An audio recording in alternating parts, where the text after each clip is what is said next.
Hello friends, welcome back to our YouTube channel Aditya board. तो आप सभी का स्वागत है एक और नई वीडियो में। तो करते हैं स्टार्ट आज का एक और इंटरेस्टिंग वीडियो जिसमें हम पढ़ने वाले हैं बेसिक मैथ का एक नया लेक्चर। परिमेय संख्या और अपरिमेय संख्या बीच में क्या डिफरेंस है उसके बारे में पढ़ेंगे। पूरी वीडियो को ध्यान से देखिएगा, काफी मजा आएगा आप सभी को। तो करते हैं स्टार्ट फिर। तो पहले देखेंगे परिमेय संख्या क्या है और दोनों को कंपेरिजन करके पढ़ाने वाला हूँ मैं आप सभी को, और दोनों के ऊपर आपको एग्जाम्पल देने वाला हूँ। इस वीडियो खत्म होने के बाद आपको कोई भी डाउट नहीं रह जाएगा इन दोनों टॉपिक से, परिमेय संख्या और अपरिमेय संख्या से। इसलिए पूरी वीडियो को ध्यान से देखना है। अगर चैनल पर नए हो तो सब्सक्राइब कर लो। चलो स्टार्ट करते हैं फिलहाल में। और पहले देखेंगे परिमेय संख्या क्या होती है। परिमेय संख्या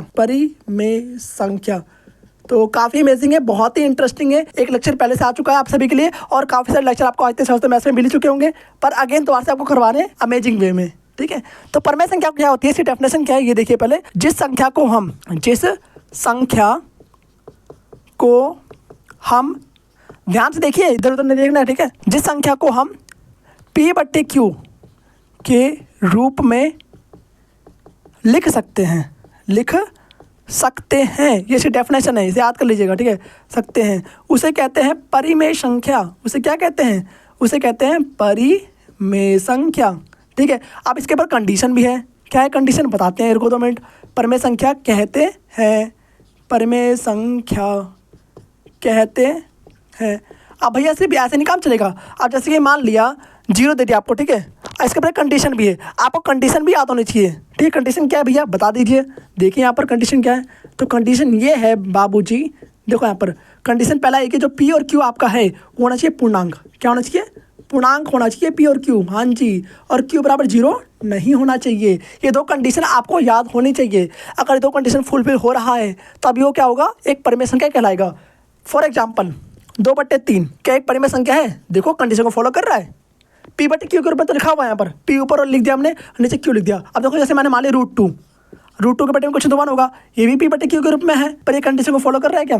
नहीं कर रहा। देखिए जरा कैसे, पहले इसको देखते हैं। ठीक है, पहला एग्जांपल, चलो 2/3 लिखा हुआ है यहाँ पर। क्या 2 और 3 पूर्णांक है? हाँ जी, 2 और 3 तो पूर्णांक होता है। पूर्णांक तो पता है ना क्या होता है, ये भी बताऊंगा आपको, ये बहुत ईजी होता है। ठीक है, पूर्णांक क्या होता है एक बार हिंट देता हूँ। ठीक है, आपको जो भी संख्या 0 से स्टार्ट होकर धनात्मक की ओर अनंत तक यानी 1 2 3 4 इस तरीके से, और ऋणात्मक की ओर अनंत तक यानी कि -1 -2 इस तरीके से जाती है अनंत तक, उसे कहते हैं पूर्णांक। डिटेल में आपके लिए वीडियो पड़ी होगी, इसका लिंक नीचे लगा दूंगा, टेंशन मत लो। ठीक है, और यहाँ पर P और Q क्या आपका पूर्णांक होना चाहिए, तो 2 और 3 क्या आपका पूर्णांक है। और यहाँ पर क्या लिखा है, Q बराबर 0 नहीं होना चाहिए। 2 बटे में 0 है क्या? नहीं है। इट मीन्स ये एक परिमेय संख्या कहलाएगा। आप जैसे √2 देखा यहाँ पर, √2 बटे में 1 क्या एक परिमेय संख्या है? नहीं। कैसे नहीं है? देखो यहाँ पर, अब यहाँ पर जो कंडीशन है कि बट्टे में 0 नहीं होना चाहिए, ये तो ठीक है, फुलफिल हो रहा है। बट जो P और Q पूर्णांक होना चाहिए, बट जो √2 है आपका वो एक पूर्णांक नहीं होता है। √2 क्या है आपका, एक पूर्णांक नहीं है। इट मीन्स ये एक परिमेय संख्या नहीं कहलाएगा, एक अपरिमेय संख्या। क्या है?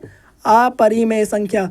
आई होप आपको समझ में आ चुका होगा। एक और एग्जाम्पल देखते हैं, जैसे कि मान लिया 3/5 देख लो, ये भी एक परिमेय संख्या है। बस आपको कुछ नहीं करना, आपको कंडीशन याद करना है। आपको सिर्फ ये याद रखना है कि भैया ने क्या बताया था। भैया ने बताया था कंडीशन क्या चीज़ है, P और Q पूर्णांक होना चाहिए और Q बराबर 0 नहीं होना चाहिए। बस 2 कंडीशन है। आपको अपरिमेय संख्या ऑटोमेटिक याद हो जाएगा। ठीक है, अपरिमेय संख्या जस्ट इसका अपोजिट है। अगर आपको परिमेय संख्या याद है तो अपरिमेय संख्या याद करना काफ़ी ज़्यादा सिंपल होता है भाई। ठीक है, बहुत ही सिंपल होता है। अब देखिए अपरिमेय संख्या क्या होता है, सिंपल है बिल्कुल। तो एग्जाम्पल समझेंगे। अपरिमेय संख्या, ठीक है, यहाँ पर घबराओ मत बिल्कुल भी। ठीक है, पूर्णांक के ऊपर मैंने पूरी वीडियो बना रखी है आपके लिए, लिंक नीचे लगा दूँ, जाकर देख सकते हो, इसी चैनल पे अवेलेबल है। ठीक है, बाकी यहाँ पर काफ़ी नए नए लेक्चर आप सभी के लिए आते ही रहेंगे, टेंशन मत लो बिल्कुल भी, आप सभी के लिए आ चुके हैं वैसे। ठीक है, तो अपरिमेय संख्या क्या होता है, नाम से पता चल रहा है परिमेय संख्या। अगर मैं इसमें आ हटा दूँ क्या बन जाएगा फिर, ये परिमेय संख्या। और जैसे मैंने आ लगाया तो अपरिमेय संख्या बन गया, यानी कि परिमेय संख्या का जस्ट अपोजिट। क्या? परिमेय संख्या का जस्ट अपोजिट। आपने विलोम शब्द पढ़ रखा होगा, किसी के नाम के आगे आ आता है तो क्या बन जाता है, अपोजिट। अब ये हर जगह वैलिड नहीं होगा, वो बात अलग है। ठीक है, वो हिंदी का लेक्चर में जाकर देखना। जैसे कि आपने विलोम शब्द पढ़ रखा है, रात का उल्टा क्या होता है, दिन होता है। क्या होता है? रात का उल्टा दिन। ठीक है, और वैसे यहाँ पर परिमेय संख्या का उल्टा क्या होगा, अपरिमेय संख्या होगा। यानी कि जो डेफिनेशन परिमेय संख्या की है वहाँ पर सिर्फ आपको उसको उल्टा कर देना है।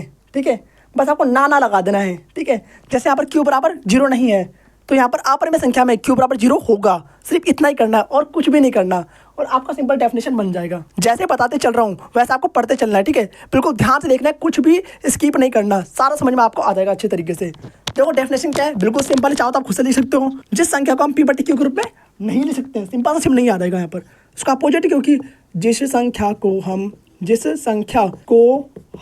P/Q के रूप में नहीं लिख सकते हैं। इस लेक्चर को सही बच्चे देख सकते हैं, कोई दिक्कत नहीं है, बेसिक मैथ का है, नहीं लिख सकते हैं। आप सभी के लिए आदित्य स्वास्थ्य मैथ्स पर लाइव भी जाते हैं, जो भी अपनी क्लास में, जैसे क्लास 6 का हो गया, क्लास 7 का हो गया, काफ़ी सारे लेक्चर वहाँ पे पहले से अवेलेबल है। ओके, आप लोग जानते होंगे, कई लोग वहीं से आए होंगे, वैसे नहीं लिख सकते हैं। उसे कहते हैं अपरिमेय संख्या, उसे कहते हैं, उसे अपरिमेय संख्या, अपरिमेय संख्या कहते हैं। क्या कहते हैं भैया? अपरिमेय संख्या कहते हैं इसको। आगे बात समझ में कि नहीं आई? बताओ जल्दी से, आगे होगी। जिस संख्या को हम p/q के रूप में नहीं लिख सकते हैं उसे कहते हैं अपरिमेय संख्या। आप कभी जिंदगी में नहीं भूल पाओगे, याद रखना, ठीक है। एग्जाम्पल समझते हैं। एग्जाम्पल मैंने ऊपर समझा दिया कि √2, एक और देखते हैं, जैसे √3, ठीक है। बट्टे में कुछ तो 1 होगा। अब इसको आप p/q के रूप में लिख पा रहे हो? हाँ जी, लिख पा रहे हो। क्या कर रहे हो? p/q के रूप में लिख पा रहे हो, तो ये तो ठीक है। कंडीशन क्या है इसका? कंडीशन तो देख लो पहले। कंडीशन जस्ट इसका अपोजिट है। क्या कंडीशन है? जो q है आपका इक्वल टू 0 रहेगा, इसका जस्ट अपोजिट। और यहाँ पर जो p और q है आपका, वो पूर्णांक नहीं होगा।